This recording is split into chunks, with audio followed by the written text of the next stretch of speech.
लवकरच महाशिवरात्री येते. घराघरांमध्ये सगळ्यांचे उपवास असतात. आता उपवासाला नेहमी नेहमी काय बरं बनवायचं आणि तेच तेच पदार्थ खाऊन कंटाळा येतो. मग अशी ही मस्त पांढरी शुभ्र जाळीदार इडली आणि चटणी नक्की करून बघा. आता जरी तुम्हाला ही इडली उपवासाला डब्याला न्यायची असेल तरी अगदी 5-6 तास छान मऊ राहण्यासाठी काही टिप्स तुमच्यासोबत शेअर केलेल्या आहे. आणि भरपूर टिप्ससह रेसिपी मी तुमच्यासोबत शेअर केलेली आहे, म्हणून ती अगदी शेवटपर्यंत नक्की बघा. सगळ्यांना एक निवेदन आहे, तुम्हाला जर माझ्या रेसिपीज बघायला आवडत असतील तर कुकिंग तिकीट मराठी चॅनेलला सबस्क्राईब करून बाजूची बेल घंटा नक्की क्लिक करा. आणि जर रेसिपी आवडली तर एक लाईक नक्की करा.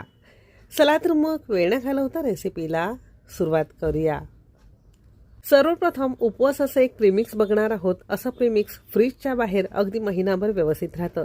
यापासून फक्त इडलीच नाही तर आप्पे असतील, उत्तपम असेल, डोसा असेल, सगळे पदार्थ तुम्ही तयार करू शकता. कोणते पदार्थ होतील ते पुढे व्हिडिओमध्ये सांगितलेलं आहे. आता प्रीमिक्स बनवण्यासाठी सगळ्यात पहिल्यांदा मिक्सरचं भांडं घेतलेलं आहे.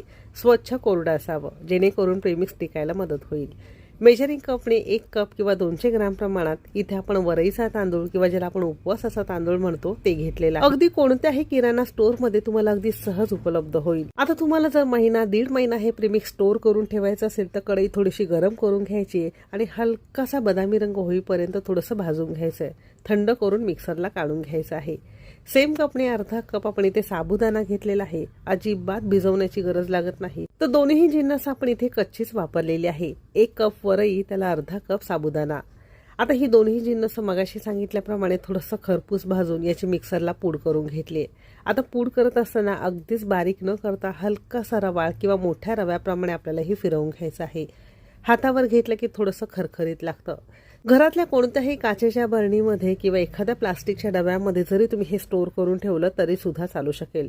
फ्रीजच्या बाहेर अगदी महिनाभर व्यवस्थित राहतं.